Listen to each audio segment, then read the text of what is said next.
አንዲት መልእክት አለችን፣ አጭር መልእክት። መልእክቷ ምንድናት?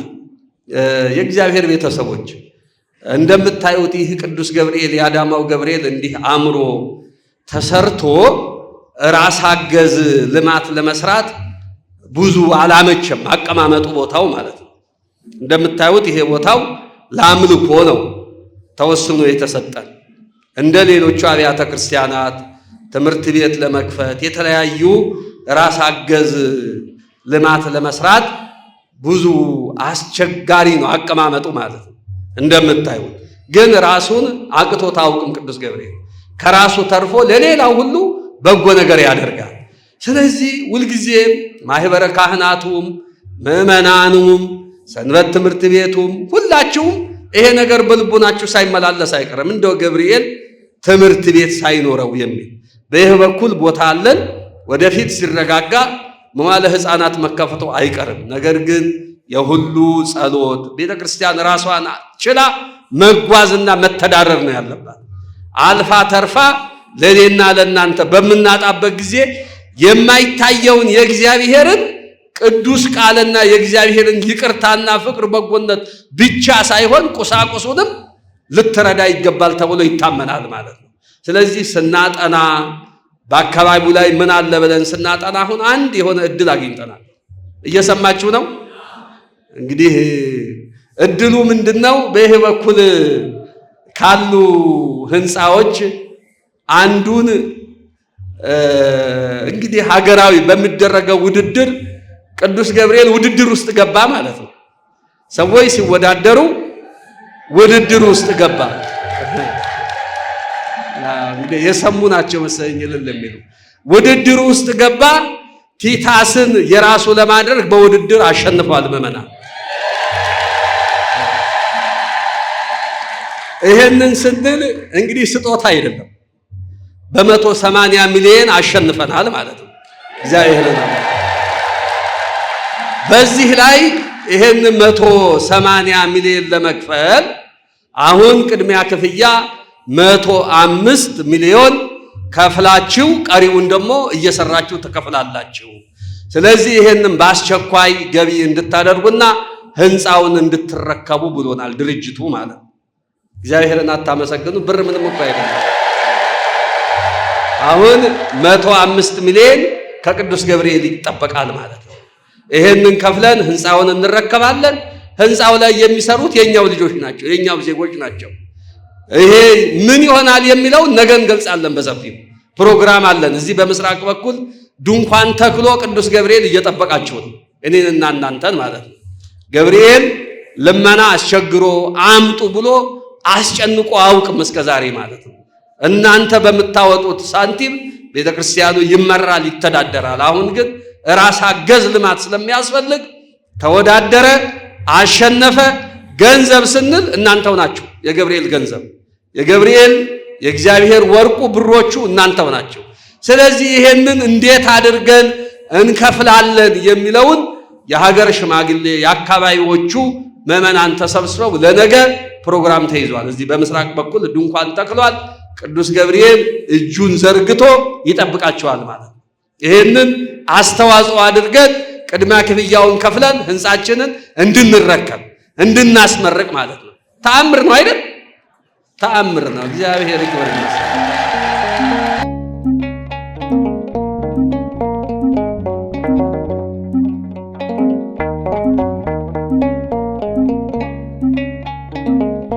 ወወልድ ወመንፈስ ቅዱስ አሐዱ አምላክ አሜን። ክቡር አባታችን መላከ ምሕረት ቆሞስ አባ ዜና ማርቆስ የዚህ የካቴድራላችን አስተዳዳሪና የሁላችን አባት ሊቃውንተ ቤተ ክርስቲያን አበው አባቶች፣ መነኮሳት፣ ካህናት፣ ዲያቆናት፣ ምዕመናትና ምዕመናን የዚህ የገቢ ማሰባሰቢያ ኮሚቴዎች በሉል እግዚአብሔር ፍጹም የሰላምታ ቃል እንደምን አደራችሁ? እንደምን ከዚህ ሰዓት ደረሳችሁ?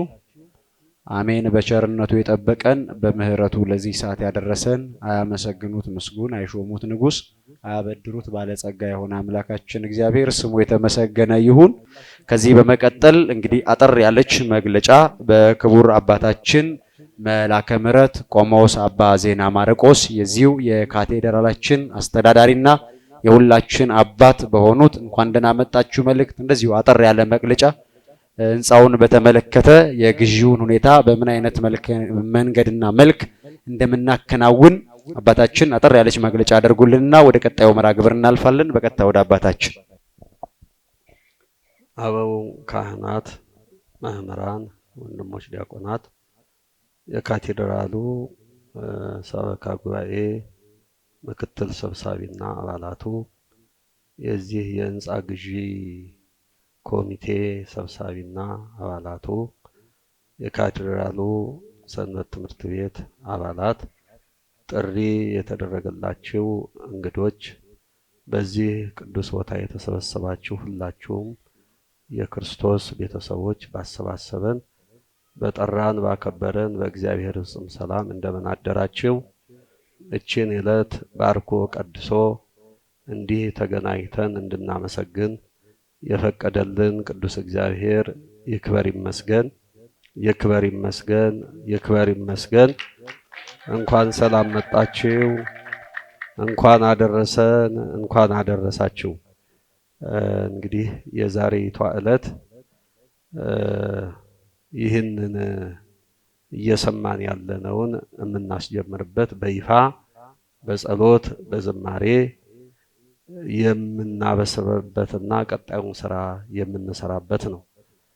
እኔ የምገልጽላችሁ ህንፃው ለምን አስፈለገ፣ እንዴትስ እዚህ ሊደርስ ቻለ የሚለውን ነው አጠር ያለ የምገልጽላችሁ። ያለ ዕቅድ የምትመራ ቤተክርስቲያን አይደለችምና ያለ ዕቅድ የሚመራ ህይወትም ትዳርም እንዲሁ እያንዳንዱ ድርጅት ያው ፍጻሜው ያማረ ስለማይሆን በኢትዮጵያ ኦርቶዶክስ ተዋሕዶ ቤተክርስቲያን በጠቅላይ ቤተ ክህነት መንበረ ፓትርያርክ ቅዱስ ሲኖዶስ በወሰነው መሰረት የ10 ዓመቱ የዕቅድ መሪ በሚል ቤተክርስቲያን በዕቅድ መመራት እንዳለበት ቅዱስ ሲኖዶስ አጽድቆ ለየአህጉረ ስብከቱ አህጉረ ስብከት ደግሞ እንዲሁ ለየወረዳው ወረዳዎች ደግሞ እንዲሁ ለየአጥቢያው በስልጠናም ተነግሮናል። ከዚህ ከ10 ዓመቱ የዕቅድ መሪ አንዱ ራስ አገዝ ልማት ነው ማለት ነው። ይህንን ቤተክርስቲያናችን ስትሰራበት ነው የኖረች። በጥንት በየገዳማቱ በየጉባኤ ቤቱ ሁሉም ራሱን ችሎ ይሄድ ዘንድ ሰርቶ ነው። በሚሰራበት ሰዓት ይሰራል፣ በሚጸለይበት ሰዓት ይጸልያል፣ በሚመለክበት ሰዓት ይመለካል፣ ያመልካል ማለት ነው። ራስ አገዝ ስንል በተላላቅ ገዳማት ስንሄድ አርሰው ዘርተው አጭደው ወቅተው አርመው በጋራ ይሰራሉ፣ በማህበር ይሰራሉ፣ በማህበር ይመገባሉ፣ በማህበር ያመልካሉ ማለት ነው። ቤተክርስቲያን ራስ አገዝ ሲባል ዛሬ የተጀመረ ሳይሆን ጥንቱን ስትመሰረት ስትሰራበት የነበረችውን ቅዱስ ሲኖዶስ አጥንቶ አስጠንቶ አጽድቆ ቅድም እንደገለጽኩት ባሰራጨው መሰረት ከመሪ ዕቅዱ አንዱ ራስ አገዝ ልማት ነው ማለት ነው። ቤተክርስቲያን ሁልጊዜ ጃንጥላ በመዘቅዘቅ በመለመን ልትዘልቀው አይገባም። ከራሷ ተርፎ ልጆቿን ልትረዳ ይገባል። አገልግለው በእድሜ የደከሙ አገልጋይ ካህናት ቤተሰብም እንዲሁ ደግሞ ወላጅ አልባ የሆኑ ለሀገር ደግሞ ለፍተው የደከሙትን ልትረዳ ይገባል ቤተክርስቲያን እንጂ ጃንጥላ በመዘቅዘቅ በልመና አትኖርም የሚል ዕቅድና መመሪያ ስላለ ያንን ተግባራዊ ለማድረግ ነው። ሌሎቹን እንግዲህ ተግባራዊ ተደርጓል። የመጀመሪያው የቤተክርስቲያን ቦታን በህጋዊ መንገድ ካርታና ፕላን ማሰራት ነው። እኛ ደግሞ ከካርታ ፕላን አልፈን ካዳስተር ታሰራን ብዙ ዘመን ሆኖናል ማለት ነው። ይህንን ጠቃቅኑን ልማት ሰበካ ጉባኤው በየጊዜው ሲያከናውን ኖሮ የገቢ ምንጭ ያስፈልገዋል። በይህ በኩል ያለውን መሬት ለመዋለ ህፃናት ብናሰራውም ብናዘጋጅም አሁን ደግሞ ሰንበት ትምህርት ቤቱ ባለው በሚሰራው ህንፃ አማካኝነት እየተገለገለበት ይገኛል ማለት ነው። ለዚህ ቦታ ላይ ታላላቅ የልማት ገቢ ያስፈልገዋል ስራ በሚለው ሁሉም እየተሳተፈ እያጠናን ባለንበት ወቅት ይሄ ህንፃ ለግዢ እንደቀረበ የሆነ መረጃ ሲደርሰን ወደ የሚመለከተው ክፍል ደብዳቤ ጻፍን ማለት ነው እንድንሳተፍ። ድርጅቱም ንብ ኢንተርናሽናል ባንክ መሳተፍ እንደምንችል በደብዳቤ ያሳወቀን። እኛም ከዚህ ጸልየን አመስግነን ፈቃድ እግዚአብሔር እንዲሆን ወደ ተቋሙ ሄድን ማለት ነው። ተቋሙ ላይ ስንሄድ የቀረበልን ውድድር ነው ማለት ነው። እልህ አስጨራሽ ውድድር ተወዳደርን። ያው ገብርኤል አሸናፊ ሆኖ ለዛሬው ቀን እንዲህ ልንሰበሰብ በቅተናል ማለት ነው። ክብር ለፈጣሪ ይሁን። ካሸነፍን በኋላ በደብዳቤ ይገለጽላችኋል ተባልን። በደብዳቤ ሲገለጽ እንደ ስርዓቱ እንደ ህጉ ወደ ብፁዕነታቸው ሄደን አስባርከን ጸሎት ተቀብለን አሳውቀን መመሪያ ተሰጥቶን ወደ ስራ ገባን ማለት ነው። ወደ ስራ ስንገባ ምንድነው በ15 ቀን ውስጥ ቅድሚያ ክፍያውን 105 ሚሊዮን ክፈሉ፣ ሌላውን ደግሞ ብድር ተዘጋጅቶላችሁ ቀስ እያላችሁ ተከፍላላችሁ የሚል ከተቋሙ ተነገረን ማለት ነው። በዚህ ምክንያት እንግዲህ ቤተክርስቲያን ፈርጀ ብዙ አገልግሎት አለባት። ይሄንን ብር አዘጋጅታ አላስቀመጠችም፣ የሚጎላት አለ ማለት ነው። ይሄንን ብር ለመክፈል 105 ሚሊዮን ተከፈልን፣ ህንፃውን እንረከባለን ጨርሰን ሳንከፍል ማለት ነው። ሌላውን እየሰራን ተወሰኑ አመታት ውስጥ ከፍለን እንጨርሳለን። በዚህ ነው ስምምነት ያደረግነውና እናንተም ዛሬ እዚህ ስንጋብዛችሁ ይሄንን ስናበስር ይሄንን የተጠየቀውን ገንዘብ አሟልተን ከፍለን ህንፃውን እንድንረከብ ነው። ይሄ የመጨረሻ አይደለም፣ የመጀመሪያ የማብሰሪያና የ105 ሚሊዮን የማሰባሰብ ፕሮግራምና ዝግጅት ነው። ታላቁ ባዛር የምናዘጋጀው ጥር 2 ቀን ነው ማለት ነው። ለዛ እንድንዘጋጁላችሁ። የዛሬው ግን ለዚህ ስለሚያስፈልገን ነው ይሄንን መርሃ ግብር የተዘጋጀው ማለት ነው። ይሄንን ስናገር ብዙውን ከስር ጠርጎ ለመናገር ጊዜው ስላልሆነ ነው። ጊዜው ስላልሆነ ነው ይሄንን ጠርጎ ለመናገር። የቦታውን አቀማመጥ ስታዩ ለህንፃው ለቤተ ክርስቲያኑ ልማት ለማስገባት ቢገነባም እንብዛም ነው። ዙሪያውን እንደምታዩ ሱቆች ተሰርተዋል። የቦታው አቀማመጥ ሌላው አጥቢያ ላይ ያለው የኪራይ ገቢና እዚህ ያለው አንድ አይደለም ማለት ነው። አናሳ ስለሆነ የግድ ገቢ ራስ አገዝ ልማት ስለሚያስፈልገው ወደዚህ ውስጥ ገብተናል ማለት ነው። ራስ አገዝ ስንል እንግዲህ ቤተክርስቲያኑ አሁን እናንተ በምታወጡት በተለያዩ ገቢዎች በመንፈሳዊ አገልግሎት ገቢዎች ቤተክርስቲያኗ እየተመራች ትኖራለች ማለት ነው። ወደፊትስ ይሄ ህንፃ ምን ይሆናል የሚለው ህንፃ እንግዲህ በህግ ነው የሚተዳደረው። የሚመራውም በህንፃ አስተዳደር በስርዓት ቤተክርስቲያን የራሷን ልጆች አደራይታ እንዲሰራ ይደረጋል። እሱ እጅ ከገባ በኋላ የሚደረግ ነው። ነገር ግን ይሄ ህንፃ ተደርጎ ስንል የህንፃው ገቢ እንደምታዩን በአሁኑ ወቅት ገጠር አብያተ ክርስቲያናት ብዙ ድጋፍ ያስፈልጋቸዋል።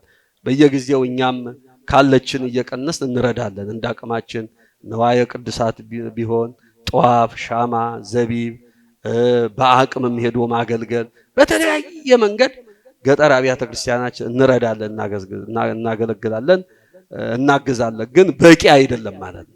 በቂ ቋሚ የሆነ ነገር ያስፈልጋቸዋል። እንደምታዩ መፈናቀል አለ፣ መደይህት አለ፣ ማጣት አለ። በአካባቢው ላይ የተለያየ ችግር አለ። ጉባኤ ቤቶች ይደገፉበታል። ጉባኤ ቤቶች ተጠናክረው ካልቀጠሉ ቤተክርስቲያን አገልግሎትን ማስቀጠል አይቻልም ማለት ነው። መጀመሪያ ምንጩን ማጎልበት ያስፈልጋል።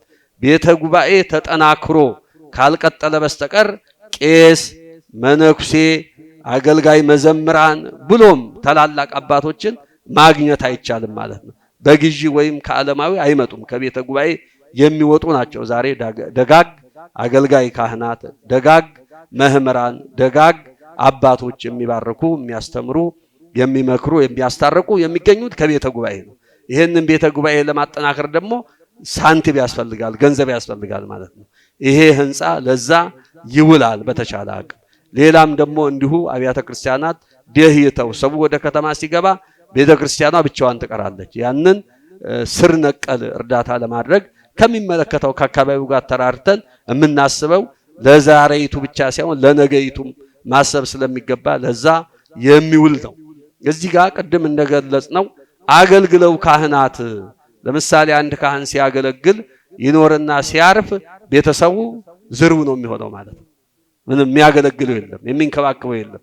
የካህናት ልጆች ከኑሮ አንጻር በየቦታው መንከራተት እንደገና አተው ደግሞ በየውጭው ዓለሙም በሀገር ውስጥም የካህን ልጅ የካህን ባለቤት የሆኑ ሰውየው አገልጋዩ ከሌሉ ጡረታ ቤተክርስቲያን ስላላስቀመጠች ተዘርበው በመከራ ውስጥ ነው የሚኖሩት። ልጆቹም ቢሆን እንደምታውቁት ጊዜ ያመጣውን በአንዳንድ በሚደርሰው አደጋ አሁን ካህናት ከዚህ ዓለም ሲለዩ ልጆቻቸው እጓለ ማውታ ሆነው ነው በመከራ የሚኖሩት። እነኚህ ሁሉ መሰብሰብ ደግሞ ኢትዮጵያዊም ክርስትናም ግዴታችን ስለሆነ ለዚህ አስቀድሞ መደራጀትና ለበጎ ስራ መሰለፍ ስለሚያስፈልግ ነው። እነሱ ሁሉ የሚረዱበት ነው። እጓለ ማውታ ህፃናት መማር እየቻሉ በጎዳና ላይ መውደቅ የለባቸውም። ሰብስባ ቤተክርስቲያን ታስተምራለች፣ ትመክራለች። ደካማ በአገልግሎት ለፍተው በሀገር ለፍተው የሚወድቁ ወገኖቻችንን እንጦርበታለን እንጂ ብር ብቻ አካብተን ብር አለን ማለት አይቻልም። ይሄን ደግሞ ሁልጊዜ ምዕመናንን ከማስቸገር በእንደዚህ አይነት አድርጎ ሊረዳ ይገባል በማለት በተያዘው እቅድ ሰበካ ጉባኤው ወጣ ብሎ መሬት ለመግዛት ህንፃ ለመግዛት አስቀድሞ እቅድ ላይ ስላለ ይሄ እንዳጋጣሚ ሲገኝ ዛሬ እድሉ የቅዱስ ገብርኤል ሆነ ማለት ነው። አስቀድመን ይሄ ህንፃ ሲሰራም ሆነ ይህ ቤተክርስቲያኑም ሲሰራ ህንፃውም እኩል እየተሰራ እንዳለቀ ለሁላችንም ግልጽ ነው። ይሄ ህንፃ ሲሰራ ብዙዎች አባቶች የህንፃ ኮሚቴውም የነበረው ገብርኤልን እኮ ህንፃውን ሸፈነው እያሉ ቅሬታ ነበራቸው አይደል እንዴ? ሁሉም ቅሬታ ነበረው። እዚህ አገልጋይ ካህናቱም በዚህ ቤተክርስቲያን የሚጠቀመው ሁሉ ይህ ታሪካዊ ህንፃ እዚህ ላይ ሆኖ ደግሞ ይሄ ፎቁ አሁን ይሄ ቲታስ ሸፈነው ህንፃችንን ለፍተን ቅዱስ ገብርኤልን ሸፈነው እያለ ሁሉም ቅሬታ ላይ ነበር። እግዚአብሔር ግን ዓላማ ነበረው። ጊዜውን ጠብቆ ዛሬ ቅዱስ ገብርኤል መሸፈን ብቻ አይደለም ዛሬ የራሱ አድርጎታልና ምዕመናን ሁላችሁም እንኳን ደስ አላችሁ፣ እንኳን ደስ አለን ለማለት ነው። ይሄንን እንግዲህ የገብርኤል ለማረጋገጥ አሁን በወረቀት ላይ ያለ ነገር ነው። የግድ ገንዘብ ያስፈልጋል ማለት ነው። ይሄ ቢዝነስ ነው። እንደ ሃይማኖት ሳይሆን እንደ ሀገር አስተዳደር የቢዝነስ አስተዳደር እስከሆነ ድረስ የበለጠ ገንዘብ ያስፈልጋል። ገንዘባችንን ከከፈል ነገ ተነገ ወዲያም ህንፃው በእጃችን ይገባልና ይሄንን በርትተን ይሄንን አስተዋጽኦ አድርገን ህንፃችንን እጃችን ለማድረግ ልንተጋ ይገባል ማለት ነው። ትልቁ እንግዲህ ጥር 2 ታላቅ ጉባኤ ይደረጋል። ብፁዕነታቸው በተገኙበት ቃለ ቡራኬ በሚሰጡበት ትልቅ ይሄ ከከተማ አቀፍ ነው የዛሬው ዝግጅቱ ማለት ነው። ያ የምናዘጋጀው ጉባኤ እና ባዛር ገንዘብ ማሰባሰቢያ እንደ እግዚአብሔር ፈቃድ ሀገር አቀፍ ነው ይሆናል ብለን እናምናለን። እግዚአብሔር ቢረዳን ቢያግዘን ቅዱስ ገብርኤል በተራዳይነቱ ቢራዳን ጥር 2 ቀን ታላቅ ባዛር ይዘጋጃል። የዛ ማብሰሪያም ጭምር እስከሆነ እዛ ላይ እንግዲህ እንደገለጽኩት ብፁዕነታቸው ተገኝተው ቃለ ምዕዳን ቡራኬ ሰጥተው በብፁዕነታቸው ቡራኬ ይከፈታል። ዛሬ ግን ለአካባቢያችን እንዲሁ ደስ ብሎናል። እናንተም ደስ ይበላችሁ፣ እርዱ፣ ተራዱ፣ ቤተክርስቲያናችንን በጋራ እንንከባከብ ለማለት ነው። ስላዳመጣችሁኝ በእግዚአብሔር ስም አመሰግናለሁ። ወስብሐት ለእግዚአብሔር። እሺ፣ ለክቡር አባታችን ቃለ ሕይወት ያሰማልን፣ መንግስትንና ርስቱን እግዚአብሔር ያውርስልን። ከልብ እናመሰግናለን። በእውነት እጅግ በጣም ደስ የሚል ነው። ቤተክርስቲያን እንዲህ ራሷን ለመቻል አስባ ተነስታ ስትሰራ በእውነት በዚህ ዘመን የሚያስፈልገው እንደዚህ አይነት ልማት ነውና እንደዚህ አይነት ስራ ነውና ይህ ካቴድራል ደግሞ እጅግ በጣም ለየት ባለ ሁኔታ እስከዛሬ ድረስ እንደ ምስራቅ ሸዋ ታስቦ የማያውቀውን ሐሳብ ተሰርቶ የማያውቀው ስራ ነውና የተሰራው። በእውነት ክቡር አባታችን እንደዚሁ ሰበካ ጉባኤው የልማት ኮሚቴውን የአጥቢያው ምዕመን በደንብ አመስግኑልን። እጅግ በጣም እናመሰግናለን። ክብር ይስጥልን። ከዚህ በመቀጠል ደግሞ የዚህ የህንፃ ግዢ ገቢ ማሰባሰቢያ ኮሚቴ ዋና ሰብሳቢ የሆኑት አቶ ጌታውን ዘነበ እሳቸው ደግሞ የህንፃውን ግዢ በተመለከተ ሁኔታ ዘርዘር ያለ ሪፖርት ለተወሰነች ደቂቃ ያቀርቡልንና በቀጥታ ወደ መርሃ ግብራችን እንገባለን ማለት ነው። በቀጥታ ወደ አባታችን በስመ አብ ወወልድ ወመንፈስ ቅዱስ አሐዱ አምላክ አሜን። መልአከ ምሕረት ቆሞስ አባ ዜና ማርቆስ ጸጋዬ የአዳማ ደብረ ሰላም ቅዱስ ገብርኤል ካቴድራል ዋና አስተዳዳሪ፣ የተከበራችሁ የካቴድራላችን አገልጋይ አባቶች ካህናትና ወንድሞች ዲያቆናት እንደየማዕረጋችሁ ቅደም ተከተል፣ የተከበራችሁ የደብራችን ሰበካ ጉባኤ ምክትል ሰብሳቢና አባላት፣ በዛሬው ዕለት ያደረግንላችሁን ጥሪ ተቀብላችሁ በዚህ የገቢ ማሰባሰቢያ ታላቅ ጉባኤ ላይ የተገኛችሁ ክቡራትና ክቡራን እንግዶቻችን በቅድሚያ እንደምን አደራችሁ? እንኳንም በደህና መጣችሁ። ቀደም ሲል በክቡር አባታችን እንደተገለጸው ከደብረ ሰላም ቅዱስ ገብርኤል ካቴድራል ይዞታ ጋር ተያይዞ የተገነባው ባለ 8 ወለል ህንጻ ፎቅ የሲአት ወይም ቲታስ ኃላፊነቱ የተወሰነ የግል ማህበር ለወሰደው ብድር በመያዣነት ተረክቦ የሚያስተዳድረው ንብ ኢንተርናሽናል ባንክ አክሲዮን ማህበር ህንጻውን በጨረታ ለሽያጭ አቅርቦ ገዝተን ለቤተ ክርስቲያናችን እንድንጠቀምበት እድሉን በማግኘታችን ለህንጻው ግዢ የሚፈለግብንን ገንዘብ ለማሰባሰብ እንዲቻል በማሰብ መስከረም 27 ቀን 2018 ዓመተ ምህረት 49 ተሰብሳቢዎች በተገኙበት በክቡር አባታችን ሰብሳቢነት በተደረገ ስብሰባ በጉዳዩ ላይ በስፋት በመወያየት ማዕከላዊ ኮሚቴ እንዲቋቋም ተደርጓል። በመቀጠልም በተደረገው የሥራ ክፍፍል አንደኛ 11 አባላት ያሉት የሥራ አስፈጻሚ ኮሚቴ፣ ሁለተኛ 9 አባላት ያሉት የገቢ አሰባሳቢና ፕሮሞሽን ኮሚቴ፣ ሶስተኛ 3 አባላት ያሉት የቅስቀሳና ፕሮፓጋንዳ ኮሚቴ፣ አራተኛ 5 አባላት ያሉት የቴክኒክ ኮሚቴ፣ አምስተኛ 3 አባላት ያሉት የግዢ ኮሚቴ፣ ስድስተኛ 3 አባላት ያሉት የቁጥጥር ኮሚቴ በማቋቋም እስከ ዛሬው ዕለት ድረስ 11 መደበኛ ስብሰባዎችን በማድረግ ለዓላማው ስኬታማነት ከፍተኛ ጥረትና የሥራ እንቅስቃሴ ተደርጓል፣ በመደረግም ላይ ይገኛል። ከዚህ ሌላ ለህንጻው ግዢ አገልግሎት የሚውል በ3 ኃላፊዎች ፊርማ የሚንቀሳቀስ በኢትዮጵያ ንግድ ባንክ አዳማ አብይ ቅርንጫፍ አንድ ተንቀሳቃሽና አንድ የቁጠባ ሂሳብ በመክፈት አገልግሎት እንዲሰጥ ተደርጎ በተከታታይ በተደረገው ጥረት ወደፊት በዝርዝር የሚገለጽ ሆኖ በጎ አድራጊዎች የገንዘብ ድጋፋቸውን በተከፈተው ሂሳብ ቁጥር ገቢ ማድረግ የጀመሩ ሲሆን ወደፊት የሚከፈል ከአንድ በጎ አድራጊም የገንዘብ ብድር ለማግኘት ተችሏል። ክቡር አባታችን፣ ክቡራትና ክቡራን እንግዶቻችን፣ ከላይ ለመግለጽ እንደተሞከረው በባንኩ የሚጠበቅብንን ግዴታ በሚፈለገው መጠንና ፍጥነት ተግባራዊ ለማድረግ እነሆ ከዛሬው የገቢ ማሰባሰቢያ የመጀመሪያ ጉባኤ ከፍተኛ ውጤት ይጠበቃል። ለዚህም አፈጻጸም እንዲያመች በህንጻ ግዢ አስተባባሪ ኮሚቴው ስም በኢትዮጵያ ንግድ ባንክ የተከፈተው አካውንት እንደተጠበቀ ሆኖ ለገንዘብ አስተዋጽኦ አድራጊዎች ምቹ ሁኔታ ለመፍጠር በማሰብ ከዚህ ቀደም ለቤተ ክርስቲያናችን አገልግሎት የሚሰጡ የልዩ ልዩ ባንኮች ሂሳብ ቁጥሮች ለዚሁ ዓላማ እንዲውሉና ተገቢው የምዝገባ ስርዓት እንዲካሄድ ቅድመ ዝግጅት ተደርጓል። የባንኮች ስምና የሂሳብ ቁጥሮችም በማስታወቂያው ላይ ተገልጿል። ወደፊትም ሌሎች ከፍተኛ የገቢ ማስገኛ ፕሮግራሞችን ኮሚቴው እየተነጋገረ ተግባራዊ የሚያደርግ ስለሆነ ለዚህ ታሪካዊና በጎ ተግባር በአጠቃላይ የምዕመናኑ የሐሳብ የሞራልና የገንዘብ ድጋፍ እንደማይለየን ኮሚቴው በሙሉ ልብ ያምናል። በክቡር አባታችን ቅድም በሚገባና በዝርዝር ተገልጿል። የአበው አባባል አለ፣ ድር ቢያብር አንበሳ ያስር ይባላል። በእውነት ምዕመናን ከተባበርን ይሄን አይደለም ከዚህ በላይ በሀገር አቀፍ ደረጃ ታሪካዊ የሚሆንና ስም የሚያስጠራ ታላቅ ተግባር መስራት እንችላለን። በእውነት እንደተጠቀሰው ቤተክርስቲያናችን ከተረጅነት ወደ ረጅነት አቅመ ደካሞችን፣ አካል ጉዳተኞችን ለሀገር ለሕዝብ ሲያገለግሉ የነበሩና በመጨረሻም እድሜያቸው የደከሙ መረዳት ያለባቸውን ለመርዳት ትልቅ የተጠቀሰ ነጥብ አለ። ለሕዝብ ለአገር ሰላም ለዓለም ሰላም ጭምር የሚያገለግሉ አባቶች ከዚህ ዓለም ድካም ሲያርፉ በእነሱ ስር ያሉ ቤተሰቦችን መለስ ብሎ ማየት ግድ ይላል። እነኚህ ሁሉ ነገሮች ለማድረግ የገንዘብ አቅም ይጠይቃል። በየገጠሩ ያሉ ቤተክርስቲያናትን ለመደገፍ አቅም ይጠይቃል። ይሄን ሁሉ ስራ ለመስራት ነው የዚህ ዓላማ ትልቁ ዓላማ።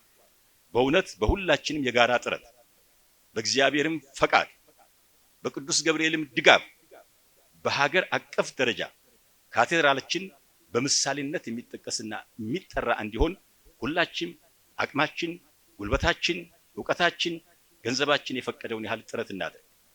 በጎ ስራ ያተርፋል እንጂ አያከስርም።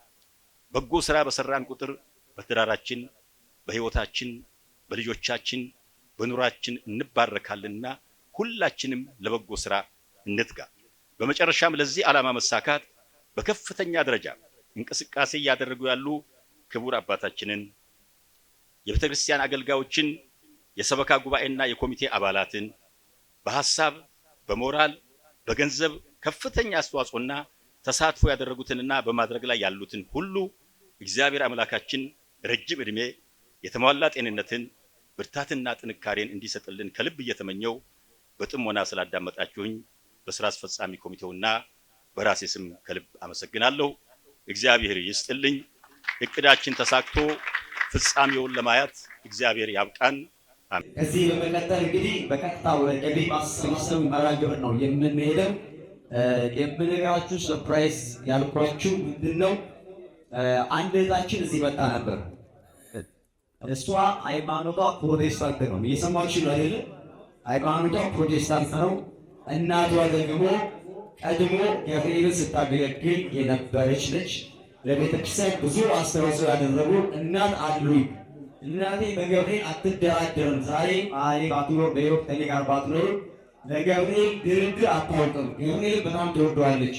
ምንም ሃይማኖቱ ብርቅ፣ ምንም ሌላ ሃይማኖት ብሆንም እናቴ ለኖረችበት ሃይማኖት አለው በማለት ትልቅ ብሮች አሉ። የእሷን ያስቀደምኩኝ ምክንያት ስላለኝ ነው። እግዚአብሔር መስራት ይችላል አይችልም? በማያምኑት ላይ ይሰራልና 20 ሺህ ብር አበርክታላችሁ። በማመስግኗት ለሆነ እግዚአብሔር ይስጥልን፣ ክብር ይስጥልን።